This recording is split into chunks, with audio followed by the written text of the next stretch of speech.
Hello everyone, welcome back again. दोस्तों, आइए एक गैप के बाद से पूरे 1 वीक का अब स्टार्ट करते हैं दोबारा। आज का जो है एनालिसिस जो हम कल अपनी बैंक निफ्टी एक्सपायरी या फिन निफ्टी एक्सपायरी में यूज़ करने वाले हैं। दोस्तों, नॉर्मली यहाँ पे आज आपने देखा कि मार्केट काफ़ी अच्छा खासा बियरिश मोड में रहा और बैंक निफ्टी खुलते ही गिरा, यहाँ पे अच्छा खासा गिरा। फिर उसके बाद से होल्ड किया, फिर अगेन गिरा, फिर उसके बाद से होल्ड करने की कोशिश किया, फिर गिरा और उसके बाद से लगभग 1 बजे के बाद से होल्ड किया, लेकिन बाद में फिर गिरा। अब यहाँ पे नॉर्मली है क्या चीज़ की दोस्तों, नॉर्मली ये जो है आपकी नॉर्मली जो अगर आप देखोगे तो बार बार यहाँ पे सेलर आ रहे हैं और बार बार जो सेलर आ रहे हैं वो एक इंडिकेशन दे रहे हैं कि मार्केट यहाँ से बेयरिश जोन में जाने वाला है। अब हम इसमें कर क्या सकते हैं, आगे हमारी ट्रेडिंग स्ट्रेटजी क्या बन सकती है, उस पर आइए डिस्कस करते हैं। फ्रेंड्स, यहाँ पे एक बात तो क्लियर हो जाएगी, अगर आप इसको डेली कैंडल पे देखेंगे तो साफ साफ यहाँ पे इंडिकेशन दिख रहा है कि मार्केट जो है काफ़ी दिन से काफ़ी बुलिश होने के बाद से फॉल डाउन कर रहा है और ये फॉल डाउन एक सिस्टमेटिक फॉल डाउन है जो कि एक लिमिटेड फॉल डाउन दिख रही है। कोई ऐसा नहीं है कि बहुत ज़्यादा फॉल डाउन हो रहा है। अगर आप ये देखेंगे तो यहाँ से तो फ्रेंड्स, अगर हम एक फिबोनाची रिट्रेसमेंट का हेल्प लेते हैं तो नॉर्मली हमारे को एक चीज़ साफ साफ क्लियर आ रही है, दिख रही है कि मार्केट जो है अभी गिरने के बाद से 0.38% का सपोर्ट लिया है और 0.38% का सपोर्ट लेने के बाद से अगर फॉल डाउन होता है तो नेक्स्ट लेवल जो हमारी निकल के आ रही है वो 52,485 या 52,500 निकल के आ रही है। दोस्तों, यहाँ पे इतना तो क्लियर हो चुका है कि मार्केट ओवरसोल्ड जोन में जा चुका है। अगर इसको ब्रेक करता है और नीचे तो 52,500 डेफिनेटली आ जाएगा और वो हम एक क्रैश मानेंगे छोटा मोटा। दोस्तों, यहाँ पे अब कल जो एक्सपायरी है तो उसमें मुझे एक चीज़ साफ साफ नज़र आ रही है कि मार्केट यहाँ से ओवरसोल्ड होने की वजह से कल यहाँ से रिवर्स कर सकता है कुछ हद तक। अब ये रिवर्स कितना करेगा, कैसे करेगा, उस पर हम बात करते हैं। लेकिन यहाँ पे एक बात आपको साफ दिख रही है, पीछे की हिस्ट्री देखें तो मार्केट ऊपर की तरफ बुलिश होने के बाद से यहाँ एक रिट्रेसमेंट दिया, यहाँ पे इतना बुलिश होने के बाद से ये रिट्रेसमेंट दिया। अब ये रिट्रेसमेंट 0.38% का जो है ये 52,960 का अगर यहाँ से ब्रेक होता है तो 52,500 का सपोर्ट यहाँ पे लेगा। लेकिन जहां तक उम्मीद है दोस्तों कि 52,978 या आप यूं कह लीजिए कि 953,000 आप कह लीजिए अप्रोक्सीमेटली, यहां से ये रिवर्स कर सकता है कल की डेट में। उसके बाद क्या होगा वो देखना होगा, लेकिन कल बैंक निफ्टी का एक्सपायरी है फिर निफ्टी के साथ में। दोस्तों, हमारे को जो भी चांस दिख रही है, डेटा भी बता रहा है, वो यही बता रहा है कि यहाँ से मार्केट ऊपर की तरफ में रिवर्स कर सकता है। अब उस कंडीशन में हमारे को स्ट्रेटजी क्या बनानी होगी, अगर हम लोग इस पे डिस्कस करें तो एक पूरा क्लियर पिक्चर निकल के आ रही है कि मार्केट जो है ओवरसोल्ड हो चुका है, जो ऑप्शन डेटा बताना चाहता है। अब यहाँ पे ओवरसोल्ड होने की वजह से फ्रेंड्स, ये जो लास्ट ट्रेडिंग सेशन में फॉल हुआ और आज कुछ ज़्यादा ही फॉल हो गया, जबकि थोड़ा सा होल्ड भी कर लिया 53,000 के लेवल को। अब यहाँ पे एक बात क्लियर हो गई है फ्रेंड्स कि यहाँ पे 53,200 के आसपास और 400 के आसपास में आप यूं कह लीजिए 500 तक अच्छे खासे पुट राइटर आ गए होंगे। अब यहाँ पे कॉल राइटर, अब जो कॉल राइटर आ गए होंगे ये कॉल राइटर ही कल हमारे लिए एक अच्छा खासा टारगेट बनेंगे और उन टारगेट को हासिल करने के लिए, अचीव करने के लिए, उनको हिट करने के लिए दोस्तों हमारे को कल ये देखनी है कि क्या मार्केट ऊपर बुलिश बन रहा है तो हम सीधी सीधी कॉल साइड में एंट्री करेंगे। क्योंकि कल का जो टारगेट, कल की जो स्ट्रेटजी दिख रही है वो ये दिख रही है कि मार्केट ओवरसोल्ड होने के बाद से थोड़ा सा ये रिवर्सल लेगा, उसके बाद यहाँ पे हो सकता है कि रेंज बाउंड हो और फिर ऊपर निकल सकता है। अदरवाइज यहाँ से रेंज बाउंड होने के बाद दोबारा भी फॉल कर सकता है। कल के लिए हमारी स्ट्रेटजी ये हो सकती है दोस्तों कि ये थोड़ा ऊपर रिवर्स करेगा और उसके बाद रेंज बाउंड हो जाएगा। मॉर्निंग आवर में हमारे को यहाँ रिवर्सल दिख सकता है और वो रिवर्सल जो दिख रही है दोस्तों, वो रिवर्सल आपको साफ साफ दिख रही है कि 53,300 के आसपास तक, या यूं कह लीजिए कि 53,250 तक यहाँ पे साफ साफ नजर आ रही है कि एक रिवर्सल हमें मिल सकता है। सो उस कंडीशन में अगर मान लीजिए कि मार्केट अगर हमें फ्लैट ओपनिंग देता है, तो फ्लैट ओपनिंग देने पे सबसे मेन चीज ये होगा दोस्तों कि यहाँ एक कंफ्यूजन की स्टेटस बन जाएगी, क्योंकि जो यहाँ पे बायर सेलर बैठे हैं ऑलरेडी ये कंफ्यूज है।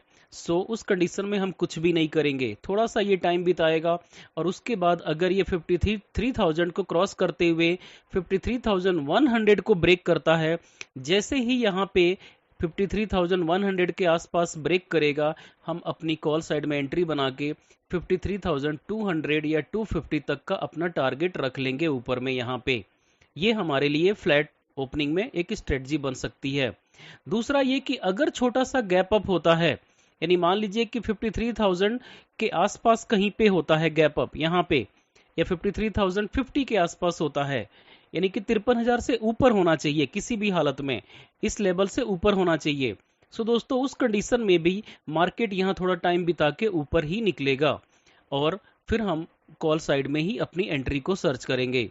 इसके अलावे अगर मान लीजिए कि मार्केट अगर 52,950 के नीचे यानी कहीं यहाँ पे ओपन होता है, तो फिर प्रॉब्लम आएगी फ्रेंड्स। फिर क्या होगा कि जो ऊपर बैठे हुए सेलर्स हैं वो सेलर्स ऑलरेडी काफी अच्छे खासे प्रॉफिट में आ जाएंगे और फिर मार्केट को नीचे ही फॉल करवाएंगे और फिर नीचे मार्केट जा सकता है। लेकिन अगर बड़ी गैप हो जाए, जैसे मान लीजिए कि 53,800 पे आ जाता है और 52,800 पे आ जाता है, उस कंडीशन में दोस्तों फिर हमारे लिए नीचे का टारगेट ओपन हो जाएगा। और जो नीचे का टारगेट ओपन होकर के आ रही है वो आ रही है, आपको मैं यहाँ पे दिखाना चाहूंगा कि जो लेबल मैंने लगा रखा है, ये रेड लाइन आप देख रहे हैं 52,500 अप्रोक्सीमेटली, 485 है, आप 500 मान लीजिए। सो ये पूरा का पूरा एरिया हमारे लिए नीचे खुल जाएगा।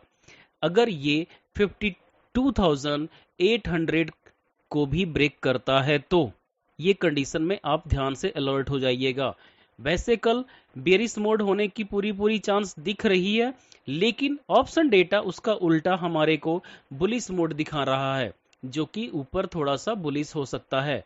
उसके बाद कहीं गिरे वो अलग बात है, लेकिन पहले जहां तक है यहाँ पे रिवर्सल आएगा दोस्तों, ये आप थोड़ा सा सोच समझ करके ध्यान से देख के अपनी स्ट्रेटजी को फॉलो कीजिएगा। सो ये रहा बैंक निफ्टी के अंदर में। अब आइए बात करते हैं कि निफ्टी के अंदर में हमें क्या करना है। तो यहां पर भी अगर आप इसको डेली कैंडल पे देखेंगे तो आपको साफ साफ नजर आएगी दोस्तों कि मार्केट जो है काफी बुलिश होकर के ऊपर गया है। और काफी बुलिश होकर के जो ये ऊपर गया है, यहाँ पे मूव करते करते इतना लंबा चौड़ा मूवमेंट दिया है, उसके बाद से ये एक रिट्रेसमेंट आ रही है। क्योंकि यहाँ पे देखिए कि जब ये एक बुलिश मूवमेंट हुआ, फिर थोड़ा सा रिट्रेसमेंट आया, फिर यहाँ पे बुलिश मूवमेंट हुआ, फिर एक यहाँ पे कंसोलिडेशन फेज आया और उसके बाद फिर ये ऊपर की तरफ जा रही है। उसके बाद से ये रिट्रेसमेंट नीचे आ रहा है। अब ये रिट्रेसमेंट जो कि 25,000 लगभग 850 के आसपास रुका हुआ है यहाँ पे, अब मान लीजिए कि अगर इसको ब्रेक करता है तब नीचे 25,700 या 300 तक भी आ सकता है, ये चांस है अगर ब्रेक अच्छा खासा करता है तो। अदरवाइज जो यहाँ भी दिख रही है कंडीशन फ्रेंड्स, वो भी मार्केट ओवरसोल्ड पोजीशन में दिख रहा है।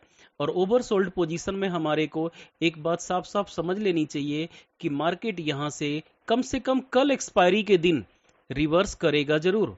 और जो रिवर्स करेगा उसमें जो लेवल निकल के आ रही है दोस्तों, वो लेवल निकल करके आ रही है यहाँ पे देखिए कि अगर मान लीजिए कि फ्लैट ओपन हो यहाँ पर भी, तो फिर फ्लैट ओपन होने के बाद से ये कुछ समय तक यही रेंज बाउंड रहेगा और उसके बाद ऊपर जाएगा जो 25,900 तक भी जा सकता है या 950 तक भी जा सकता है।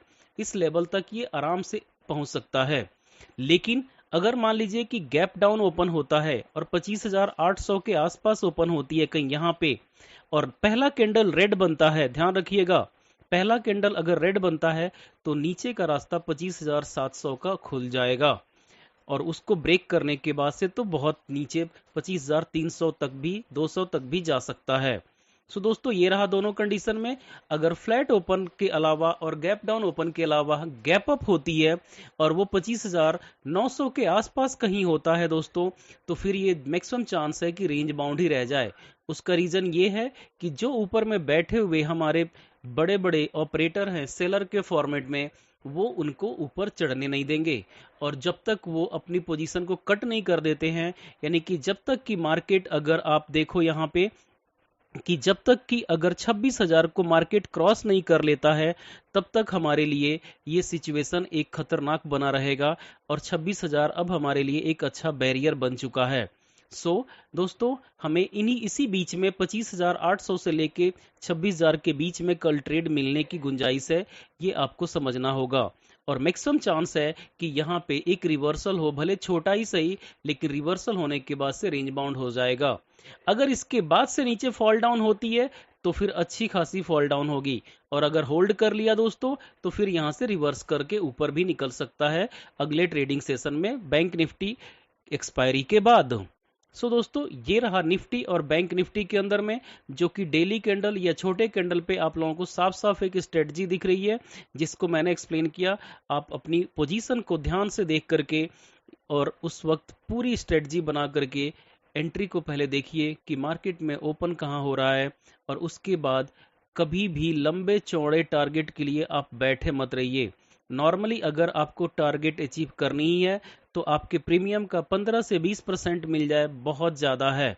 कोशिश कीजिए कि 10% भी मिल जाए, और अगर वो डेली मिलता है 10%, तो आप सोच नहीं सकते हैं कि आपके अगर 20,000 रुपये से ट्रेडिंग भी कर रहे हैं तो आप एक साल पूरा होते होते कितने लाखों में आप पहुंच जाएंगे। दोस्तों, नॉर्मली अगर हम 10% डेली प्रॉफिट करते रहें, कभी कभी अगर हमारे को महीने में 3-4 बार लॉस होती है, तो भी हम इतना बड़ा सक्सेसफुल ट्रेडर बन सकते हैं कि आप अंदाजा नहीं लगा सकते हो। एक 20,000 अमाउंट से अगर आप ट्रेडिंग कर रहे हो, छोटा सा अमाउंट है, ये बहुत बड़ी नहीं है, तो अगर आप इस अमाउंट से ट्रेडिंग कर रहे हो और सिर्फ आप 10% की प्रॉफिट का आप कमाल देखोगे कंपाउंडिंग का, कि आप हर रोज अगर 10% का प्रॉफिट करते हो, और 20 दिन में अगर आप 3-4 दिन लॉस भी करते हो, लेकिन लॉस आपका 10% से ऊपर नहीं होना चाहिए। ये बात ध्यान रखना, अगर आप प्रॉफिट 10% कर रहे हो तो लॉस भी 10 से ऊपर नहीं होना चाहिए। ये नहीं कि एक दिन में आप 50% का लॉस कर दो और 2 दिन में 100% का, और आपने वहां पे 10 दिन में 100% कमाया तो हिसाब किताब बराबर हो जाएगी। ऐसा नहीं होना चाहिए।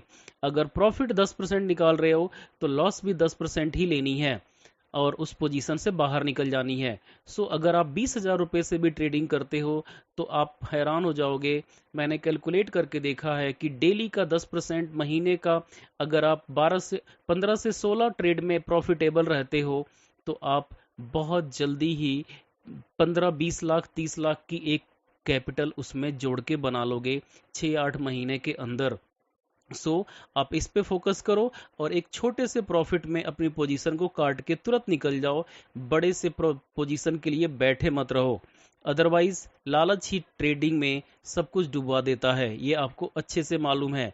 इसी वजह से दोस्तों 90% के आसपास ट्रेडर जो हैं वो लॉस करते हैं, और केवल 10% के आसपास ट्रेडर जो हैं वो प्रॉफिट करते हैं। ये 90% का पैसा खिंच करके इनके पास क्यों चला जाता है? क्योंकि इनका ग्रीडीनेस, इनकी जो लालच है वही इनको डुबाता है, और ये लालच नहीं करते हैं, थोड़े में प्रॉफिटेबल होते हैं, इसलिए इनका पैसा खींच के इनके पास चला जाता है। क्योंकि आपको पता है कि शेयर मार्केट में अगर एक मिस्टर ए हैं और दूसरा मिस्टर बी हैं तो इन्हीं के बीच में लेन देन चलता है।